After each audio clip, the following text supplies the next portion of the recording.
Guys, West Troop here. I just got done checking out NXT Takeover from Brooklyn, and it was pretty cool. It was good. It has a little bit of a slow start, I thought, but once those main events came, oh yeah. Awesome. So the show started off with Triple H in the ring, and he was telling us that, you know, it started with a whisper, but now it's a scream, or something like that. You know, how good NXT has become over the years because of the fans and whatnot. It was cool. It was a cool promo. And he had like a little microphone instead of like the usual microphone they have. So it looks like he was just talking in the ring at first, and then you see the whole crowd. It was pretty cool. First up was Tyler Breeze versus Jushin Thunder Liger, who was making his first appearance in WWE or NXT. Tyler Breeze had people dressed up as like monuments from New York, which was interesting for his runway entrance. And it was a pretty good match, I thought. I've never actually seen just Jushin Thunder Liger wrestle. I thought he was pretty good. I mean, he's a legend, so they say. He won with the Liger Bomb.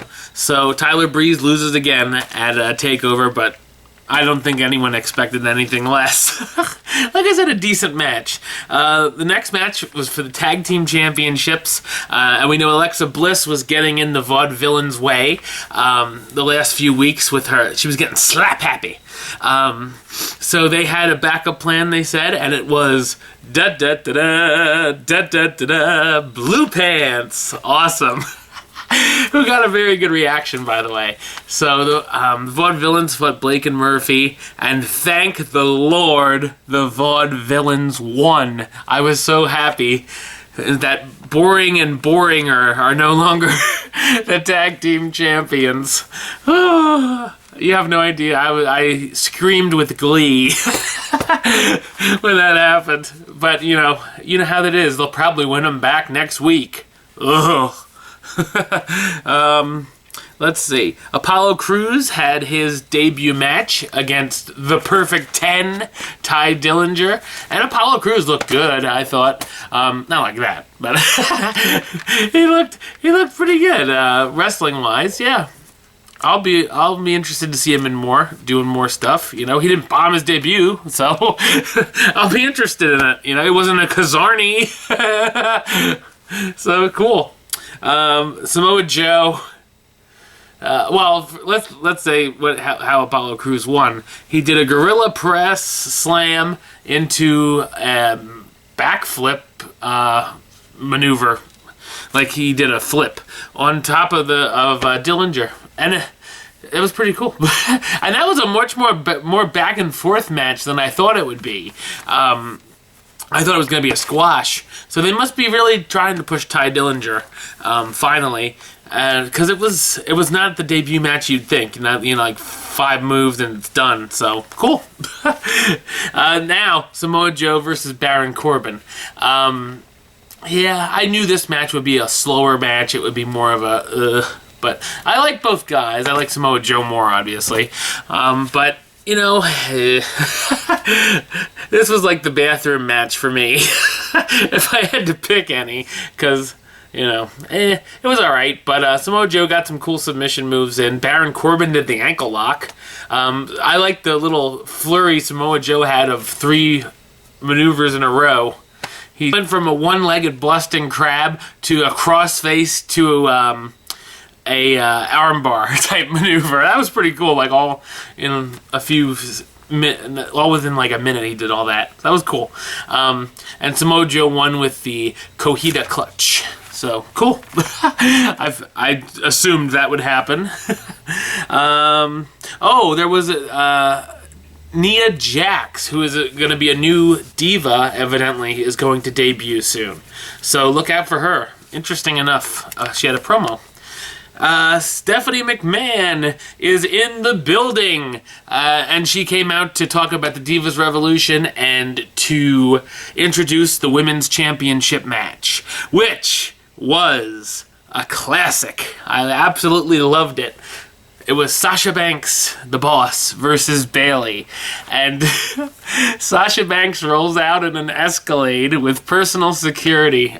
I had to bow down. That was so cool. It was so awesome. This match was off the hook. Let me just say that. So many great stuff. Sasha did a top rope. You know how she has the person in the turnbuckle, usually the second turnbuckle, and she slams her knees down into him. She did that to Bayley off the top rope. That was awesome. And, just so much cool stuff. Bayley's hand, of course, was injured, and Sasha took it off. She put her hand in between the stairs in the ring and stomped on it. And then, while she was on the outside, Bayley's on the outside, and Sasha does a flip right over the referee, a running flip right over the referee into Bayley. Oh, man. And then the ending, Sasha had the bank statement in. Bayley reversed it somehow, had her in the bank statement. She did the Bayley to belly, and Sasha kicked out. Everyone thought it was over. And Bayley comes up with this backwards Bayley Kinrana. I've never seen anything like it in my life. At least in female wrestling. I don't think I've seen it in men's wrestling. So my mouth just went to the floor. Bayley to belly suplex, and Bayley is your new women's champion. Now, I'm a huge Sasha Banks fan. I like Bayley as well, of course. I was very happy that Bayley won, even though Sasha lost, but it was a great match. Hats off to everyone involved with that match. Bayley was crying. Charlotte and Becky Lynch came out and celebrated with her, and Sasha came over and hugged Bayley, and they all four raised each other's hands and cried and all that. It was a very cool moment. I'm glad they let Sasha do that. That it wasn't considered breaking character, because it was a really cool moment for all four ladies, and I love all four of you. I'm so glad that the Divas Revolution is happening. I actually teared up at that moment. I was just so happy for the four of them. It's so cool. I feel like a proud papa because I've seen them since they first came on in NXT in like 2012. So cool. And then finally, Balor versus Owens for the NXT Championship ladder match. This was a good match. Definitely a cool ladder match. Lots of ladder spots, as you would assume. Finn Balor had his big entrance, of course. It was pretty cool. He, came over from... It wasn't him. It was different actors that were dressed like him, popping up on this side, popping up on that side, sort of like Bayley's waving arm men. And, it was cool. And he came out. He did his usual do, and, Owens was just sitting in a chair looking disgusted. It was awesome. Gotta love it. There were some cool moves. Owens missed the cannonball and flew into the ladder. There was a ladder set up on the... up against the ropes. There was a ladder propped up like normal, and then a ladder propped up through the ropes against it. And Kevin Owens was going to suplex Finn Balor on top, and Finn caught him and backdropped him onto the ladder. That looked pretty bad. At one point earlier, the ladder was open sideways, and Owens was going to do something, and Balor dropped Owens in, and he was sandwiched in the ladder. It was pretty awesome. But the very end, and he did the pop-off. Balor was on the ladder, and Owens got him and gave him the pop-up powerbomb. He popped up powerbombed him on the ring apron.